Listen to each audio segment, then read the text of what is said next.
हरियाणा की हर अपडेट के लिए बेल आइकन दबाएं और सब्सक्राइब करें एसटीवी हरियाणा न्यूज। नमस्कार, स्वागत है आपका हरियाणा न्यूज में और फटाफट हरियाणा लेकर मैं हूं आपके साथ संदीप निरंजन सरकार। बड़ौदा उपचुनाव के बीच सीएम ने आज कई गांवों का दौरा किया। इस दौरान उन्होंने जनता को संबोधित करते हुए कांग्रेस पर जमकर वार किया। सीएम ने कहा कि कांग्रेस ने देश को तोड़ने का काम किया है। सीएम ने कहा कि कांग्रेस ने जात पात का जहर फैलाया।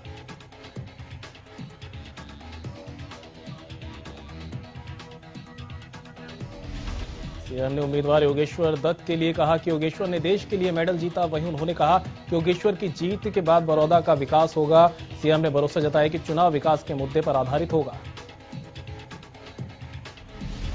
महर्षि वाल्मीकि जयंती के मौके पर सीएम मनोहर लाल करनाल पहुंचे। इस दौरान वाल्मीकि चौक पर सीएम मनोहर लाल ने महर्षि वाल्मीकि को पुष्प अर्पित किए। वहीं बड़ौदा उपचुनाव पर मुख्यमंत्री ने कहा कि बड़ौदा में जैसा आप चाहेंगे वैसा ही होगा। बड़ौदा के लोगों ने बीजेपी के उम्मीदवार को जिताने का मन बना लिया है। वहीं पाकिस्तान के पुलवामा अटैक की बात स्वीकारने पर सीएम ने कहा कि विपक्ष के लोगों ने उस समय इस पर सवाल उठाए थे। आज उन लोगों को अपने गिरेबान में झांक कर देखना चाहिए। वहीं निकिता हत्याकांड पर सीएम मनोहर लाल ने भरोसा दिया कि आरोपियों पर सख्त कार्रवाई करते हुए उन्हें सख्त से सख्त सजा दिलाई जाएगी। बड़ौदा में डिप्टी सीएम दुष्यंत चौटाला ने जनता को संबोधित किया। इस दौरान डिप्टी सीएम दुष्यंत चौटाला ने कहा कि हुड्डा कहते हैं चाबी और स्टीयरिंग उनके हाथ में है। अगर ऐसा होता तो उम्मीदवार आखिरी वक्त में क्यों बदला जाता। डिप्टी सीएम दुष्यंत चौटाला शनिवार को जींद दौरे पर पहुंचे। इस दौरान जेजेपी कार्यालय में दुष्यंत चौटाला ने लोगों की समस्याएं सुनी और कई समस्याओं का मौके पर ही समाधान भी किया। इस मौके पर डिप्टी सीएम ने बड़ौदा उपचुनाव में गठबंधन की जीत का दावा किया।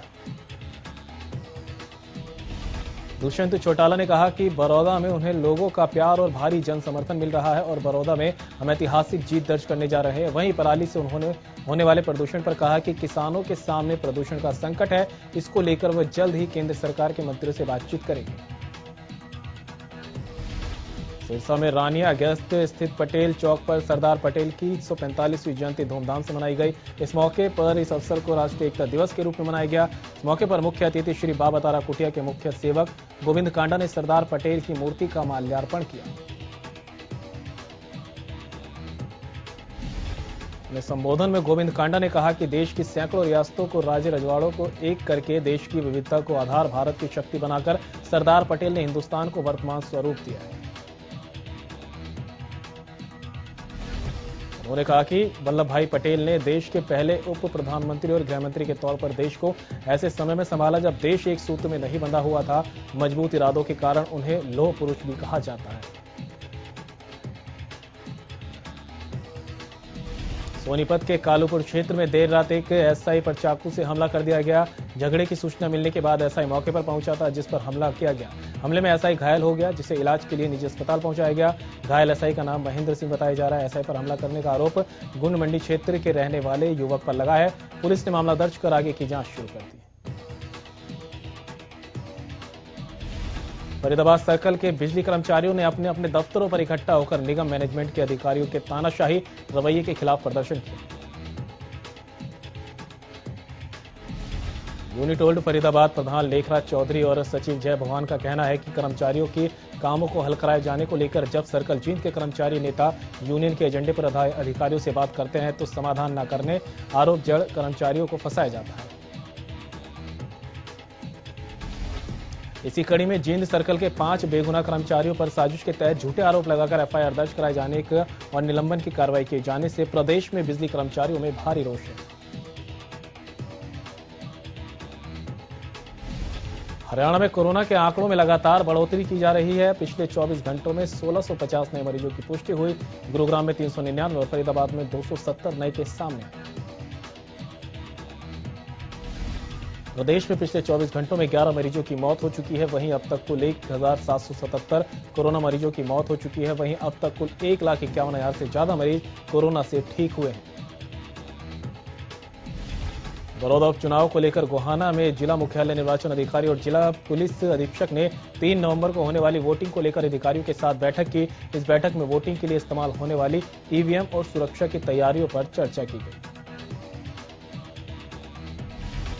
बैठक में कोविड-19 के नियमों के अनुसार सभी पार्टियों के प्रचार और जनसभाएं करने को लेकर भी चर्चा की गई। वहीं सुरक्षा के हिसाब से 1 और 2 और 3 नवंबर की रात को बाहरी लोगों के जिले में प्रवेश पर पाबंदी रहेगी, जिसको लेकर कई पुलिस टीमें बनाई गई जो कि अपनी पैनी नजर रखेंगी। नारनौल में शराब के ठेकों पर नियमों की धज्जियां उड़ाई जा रही है। लाइसेंस की आड़ में ठेकेदार पूरी रात शराब बेच रहे हैं। विभाग की नाक के नीचे नियमों की जमकर धज्जियां उड़ाई जा रही है। नांगल चौधरी अनाज मंडी में इन दिनों बाजरे की खरीद में नए पुराने का खेल खेला जा रहा है। मंडी में नए बाजरे को पुराना और पुराने बाजरे में नए बाजरा मिलाकर बेचा जा रहा है। इस मिलावट के खेल से सरकार को लाखों का चूना लगाया जा रहा है। मंडी में राजस्थान और गुजरात से पुराना और घटिया किस्म का बाजरा लाकर बेचा जा रहा है, जिसकी लगातार शिकायत मिलने पर कुछ दिन पहले स्थानीय विधायक डॉक्टर अभय यादव ने भी मंडी का दौरा किया और अधिकारियों को फटकार लगाई थी। उसके बाद तत्कालीन जिला उपायुक्त ने दौरा कर मौके पर ही पकड़ा था।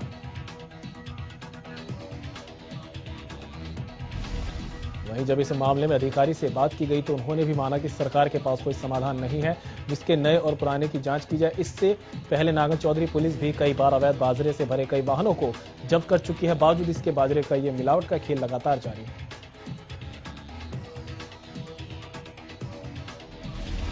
फरीदाबाद में हुए निकिता हत्याकांड के बाद देश भर में निकिता के न्याय के लिए मांग उठ रही है। इसी कड़ी में फरीदाबाद में निकिता के लिए न्याय की मांग की करते हुए हजारों युवाओं ने कैंडल मार्च निकाला।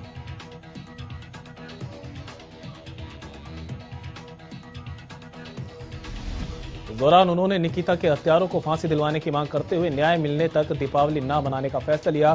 फतेहपुर बिचलौल में हजारों युवाओं ने किलोमीटर तक पैदल मार्च निकाला और निकिता के न्याय दिलाने की अपील की। इस दौरान युवाओं ने हाथों में मोमबत्तियां लेकर निकिता को श्रद्धांजलि दी और निकिता के गुनाहगारों को फांसी दिए जाने की मांग की। मुख्य सचिव विजय वर्धन ने गांवों में बनाए गए सामुदायिक भवनों में महिला स्वयं सहायता समूहों के सदस्यों के लिए कंप्यूटर की व्यवस्था करने के निर्देश दिए। इसका मुख्य उद्देश्य इन समूहों से जुड़ी महिलाओं को कंप्यूटर की बेसिक जानकारी देना है। मुख्य सचिव ने यह भी निर्देश दिए हैं कि ऐसे और अधिक स्थानों की पहचान की जाए जहां इन समूहों द्वारा कैंटीन चलाई जा सके। मुख्य सचिव ने यह निर्देश शुक्रवार को ग्रामीण विकास तथा विकास एवं पंचायत विभाग की योजना की समीक्षा बैठक के दौरान दिए। हरियाणा के मुख्य सचिव विजय वर्धन ने सभी विभागों को बिजनेस रिफॉर्म एक्शन प्लान यानी BRAP का 31 दिसंबर 2020 तक 100% कार्यान्वयन सुनिश्चित करने के निर्देश दिए। साथ ही जिन विभागों द्वारा अलग से सॉफ्टवेयर विकसित किया जाना है उन्हें भी जल्द पूरा करने के निर्देश दिए। मुख्य सचिव ने यह निर्देश शुक्रवार को state business reform action plan और district business reform action plan को लेकर आयोजित समीक्षा बैठक में दिए थे।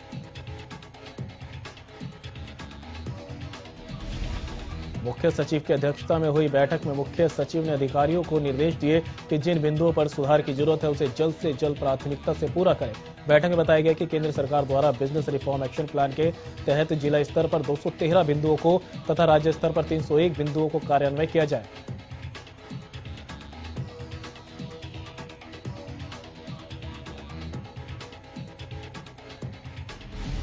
सोनीपत में सीएम फ्लाइंग टीम ने गुप्त सूचना के आधार पर छापेमारी करके पटाखा बनाने की अवैध फैक्ट्री का खुलासा किया। छापेमारी से पहले ही अवैध फैक्ट्री चलाने वाला आरोपी मौके से फरार हो गया।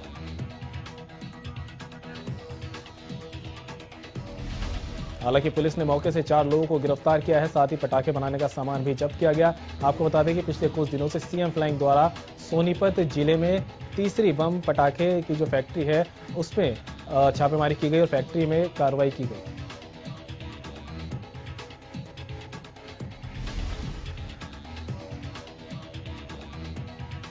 गुजरानी जलघर में चल रही मेंटेनेंस कार्य में घटिया सामग्री लगाने का आरोप लगाते हुए ग्रामीणों ने शुक्रवार को जलघर का कार्य बंद करवाया। इस दौरान स्थानीय लोगों ने जन स्वास्थ्य एवं अभियांत्रिकी विभाग के खिलाफ रोष प्रकट किया। ग्रामीणों ने चेतावनी दी कि अगर जलघर में मेंटेनेंस के लिए आया पूरा पैसा नहीं लगाया जाता और सही काम नहीं किया गया तो वो काम को नहीं चलने देंगे और जलघर में ताला जड़ देंगे। वहीं मौके पर एसडीओ पहुंचे और उन्होंने निर्माण सामग्री के सैंपल लिए।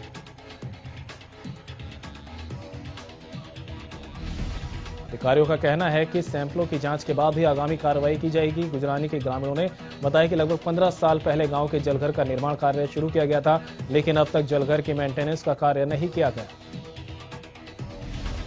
उन्होंने आरोप लगाया कि हर साल ग्रामीण गर्मियों के मौसम में विभाग की तरफ से 2-2 ट्यूबवेल जलघर में लगाने की बात कही जाती है, लेकिन सिर्फ कागजों में ट्यूबवेल और अन्य मरम्मत कार्य दिखाया जाता है।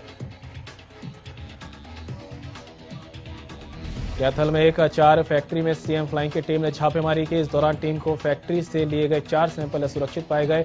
सीएम फ्लाइंग की टीम ने फैक्ट्री में मौजूद 40 ड्रमों से अचार निकालकर जमीन में दबाया। वही खबर यह भी है कि टीम की ओर से 160 ड्रमों में रखा गया अचार सील किया गया, लेकिन मीडिया के सामने केवल 40 ड्रमों के अचार निकालकर ही जमीन में दबाए गए।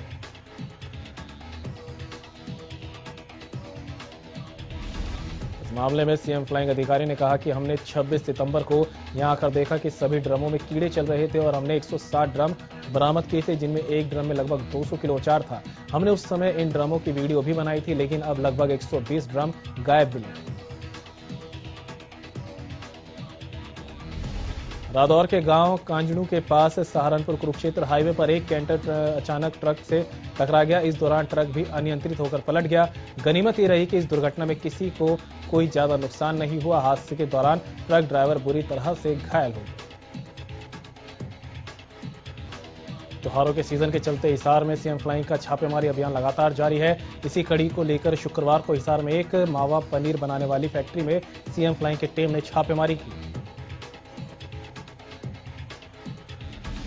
गुप्त सूचना के आधार पर की गई इस कार्रवाई में फैक्ट्री से भारी मात्रा में नकली खोया पनीर बरामद किया गया। सैंपल लेने के बाद खराब गुणवत्ता के चलते पूरे सामान को वहीं पर खड्डा खोदकर दबा दिया गया। भवानीखेड़ा के गांव बड़ेसरा में शुक्रवार को सीएम फ्लाइंग टीम ने उद्दलदेव ग्रुप के बीच इंटरनेशनल सीनियर सेकेंडरी स्कूल में छापेमारी की। टीम को सूचना मिली थी कि स्कूल में पहली से 12वीं तक के छात्रों को पढ़ाने के लिए बुलाया जा रहा है, जिसकी सूचना पर टीम ने छापेमारी की। इस मौके पर टीम ने कक्षा में स्कूली बच्चों को भीड़ में बैठा हुआ पाया, जहां ना तो 2 गज की दूरी का पालन किया गया और ना ही किसी बच्चे ने मास्क पहना था। सीएम फ्लाइंग टीम के अधिकारी ने बताया कि नियमों की अवहेलना पर जो भी उचित कार्रवाई होगी वह भी स्कूल के खिलाफ की जाएगी। महंगाई की वजह से बिगड़े बजट को जनता अभी संभाल भी नहीं पाई थी कि अब सरसों के तेल ने जनता की परेशानी को बढ़ा दिया। अंबाला में सरसों के तेल की कीमतों में 15 से 20 रुपए प्रति लीटर की बढ़ोतरी हुई, जिसकी वजह से अब लोगों को 115 और 120 रुपए प्रति लीटर मिलने वाला सरसों का तेल 130 से 135 रुपए प्रति लीटर मिलेगा। वही तेल विक्रेता तेल की बढ़ती कीमतों का कारण त्योहार के सीजन को बता रहे हैं। साथ ही उन्होंने बताया कि इस बार एमएसपी की वजह से भी तेल की कीमतों में उछाल आया। दुकानदारों की माने तो इस बार सरसों की फसल भी कम हुई, जिस कारण भी तेल कीमतें बढ़ी हैं।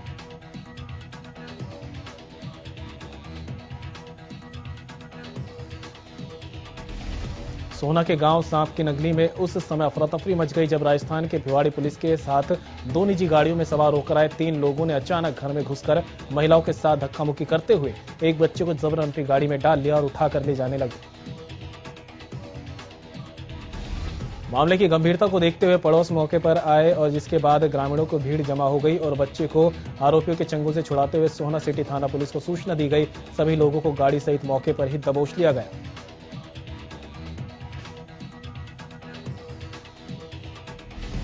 यमुनानगर में कोरोना के मामलों में काफी सुधार आया है, लेकिन डेंगू के मामलों में जबरदस्त बढ़ोतरी देखी जा रही है।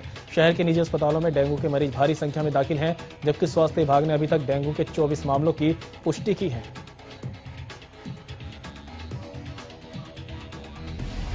जिला civil surgeon doctor Vijay Dahiya ने बताया कि यमुनानगर में डेंगू के 24 मामले सामने आए हैं। उन्होंने कहा कि स्वास्थ्य विभाग के कर्मचारी लोगों को जागरूक कर रहे हैं ताकि डेंगू ज्यादा ना फैले। सोनीपत के गांव दतौली में कानून और पुलिस का डर खत्म कर देने वाला मामला सामने आया, जिसमें दिन दहाड़े 4 बदमाशों ने हरियाणवी सिंगर सुमित गोस्वामी के घर के बाहर फायरिंग की। बदमाशों ने खुद पूरे मामले की वीडियो बनाकर सोशल मीडिया पर वायरल की है।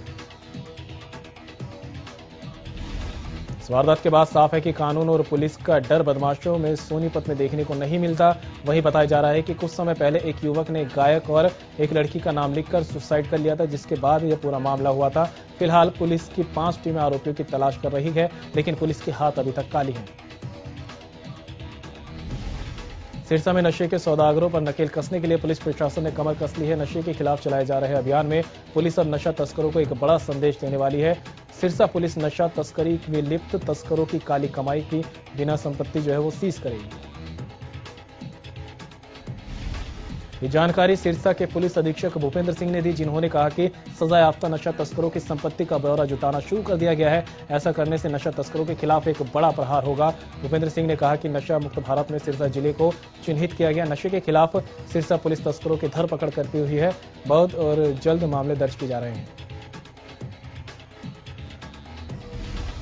सिरसा के जगलमेरा प्राथमिक स्वास्थ्य केंद्र पर नर्सों की लापरवाही की वजह से 5 दिन पहले एक जच्चा बच्चे की जान चली गई, जिसके बाद से पीड़ित परिवार इंसान के लिए दर दर की ठोकरें खा रहा है, लेकिन उसकी कोई फरियाद सुनने को तैयार नहीं। इससे पहले कार्रवाई को लेकर मृतका के पिता ने पुलिस और सिविल सर्जन से शिकायत की, लेकिन कोई कार्रवाई नहीं हुई, जिससे नाराज पीड़ित परिवार ग्रामीणों के साथ लघु सचिवालय पहुंचा, जहां उपायुक्त प्रदीप कुमार और पुलिस अधीक्षक भूपेंद्र सिंह को ज्ञापन सौंपकर कार्रवाई की मांग की। कोरोना संकट के बीच गुरुग्राम में बिजली विभाग की बड़ी लापरवाही सामने आई है। बिजली विभाग की तरफ से एक मकान का 61,000 रुपए का बिल मकान मालिक को भेजा गया, साथ ही किसी का 14,000 रुपए का तो किसी का उससे भी ज्यादा राशि का बिल थमाया गया और न भरने की सूरत में कनेक्शन काटने की धमकी दी जा रही है।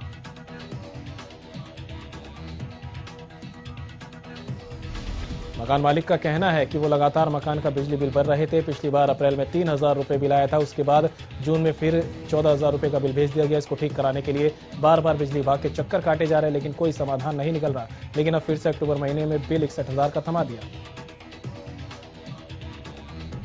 कुरुक्षेत्र में पुलिस ने नशा तस्करों पर बड़ी कार्रवाई करते हुए जीटी रोड पर एक ढाबे पर छापेमारी कर मौके से 1 करोड़ रुपए का 10 क्विंटल चूरा पोस्त और 34 किलो गांजा बरामद किया। मामले की जांच कर रहे पुलिस अधीक्षक राजेश दुग्गल ने बताया कि गुप्त सूचना के आधार पर पुलिस ने रेड की तो 10 क्विंटल 34 किलो चूरा पोस्त 34 किलो गांजा मिला, जो कि इस साल की जिले की सबसे बड़ी उपलब्धि है। उन्होंने कहा कि मौके से गिरोह के सरगना रोशनलाल सैनी, फिरोज खान और संदीप को गिरफ्तार किया जा चुका है।